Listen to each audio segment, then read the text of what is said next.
Okay, 8 point, national income excludes transfer income. हमने अभी तक पढ़ा एक्सक्लूड में डेप्रिसिएशन एक्सक्लूड करता है, ट्रांसफर इनकम भी एक्सक्लूड करता है। सो transfer income is in form of lottery, scholarship, old age pension.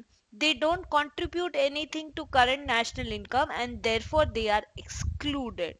Lottery, scholarship, old age pension, current production क्या है इसके अंदर इस साल का, इस साल में they don't contribute anything in current national income and therefore they are excluded from the calculation of national income. Point number 9. National income is calculated at current and constant price. If national income is calculated at prevailing market price, it is current price. It is calculated at base year price, it is constant price. यदि आज की market price पे calculate किया जाए तो उसको क्या बोलेंगे, current price.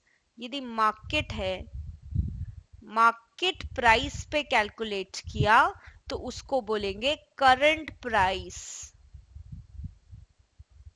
Okay, and base price, यदि कांस्टेंट प्राइस है तो बेस प्राइस पे कैलकुलेट किया सो उसको क्या बोलेंगे, constant price.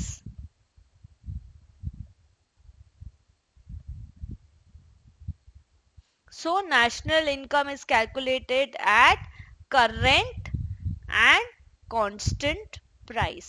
These were the features of national income.